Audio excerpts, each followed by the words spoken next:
অন্তর্বর্তী সরকারের মেয়াদ হবে 4 বছরের কম। এটা আরো কম হতে পারে বলে জানিয়েছেন প্রধান উপদেষ্টা ডক্টর মোহাম্মদ ইউনূস। শিক্ষার্থীরা শুধু নির্বাচনের জন্য প্রাণ দেয়নি, সংস্কার শেষেই হবে নির্বাচন।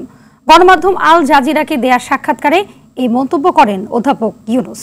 সাক্ষাৎকারে যুক্তরাষ্ট্রের নবনির্বাচিত প্রেসিডেন্ট ডোনাল্ড ট্রাম্প ও ভারতের সঙ্গে কূটনৈতিক সম্পর্ক, দেশের অর্থনীতি এবং সংখ্যালঘুদের নিয়েও কথা বলেন তিনি। সামদানি প্রত্যয় রিপোর্ট। সম্প্রতি আজারবাইজানের বাকুতে অনুষ্ঠিত COP29 সম্মেলনে যোগ দেন অন্তর্বর্তী সরকারের প্রধান উপদেষ্টা ডক্টর মোহাম্মদ ইউনূস। সেখানে সংবাদ মাধ্যম আল জাজিরাকে এক সাক্ষাৎকার দেন তিনি। রোববার তা প্রচার করে গণমাধ্যমটি।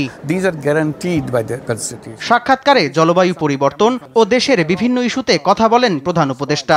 সরকারি দপ্তরগুলোতে দুর্নীতি মোকাবেলায় ডিজিটালাইজেশনকে ত্বরান্বিত করার পাশাপাশি দুর্নীতিকে মূল থেকে উৎখাত করা হবে বলেও জানান তিনি।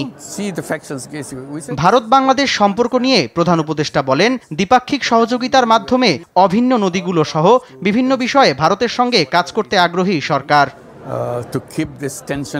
বিভিন্ন উস্কানিমূলক বক্তব্যের মাধ্যমে শেখ হাসিনা দেশে সমস্যা সৃষ্টির পায়তারা করছেন বলেও অভিযোগ করেন ডক্টর ইউনূস। নির্বাচনের প্রক্রিয়া ও সংস্কার একসাথে চলছে বলেও জানান তিনি।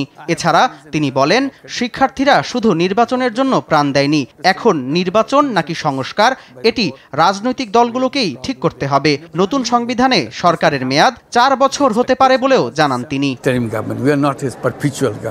আমরা অন্তর্বর্তী সরকার মেয়াদ 4 বছরের কম হওয়া উচিত। এটা পুরোপুরি নির্ভর করছে মানুষ কি চায়, রাজনৈতিক দলগুলো কি চায় তার উপর। সংখ্যালঘুরা আগের চেয়ে ভালো আছে মন্তব্য করে তিনি বলেন, সংবিধান সবাইকে সমান অধিকার দিয়েছে। এছাড়া সংখ্যালঘুদের নির্যাতনের যে তথ্য প্রচার হচ্ছে তা ভারতের কিছু মিডিয়ার প্রোপাগান্ডা বলেও দাবি তার।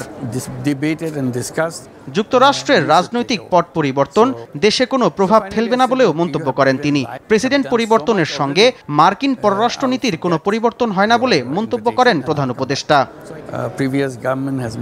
বাংলাদেশের নাজুক অর্থনীতির জন্য শেখ হাসিনা সরকারকে দায়ী করেন প্রধান উপদেষ্টা। এছাড়া অন্তর্বর্তী সরকারকে সহায়তা করার জন্য রাজনৈতিক দলগুলোকে ধন্যবাদ জানান তিনি। সামদানি প্রত্যয়, RTV।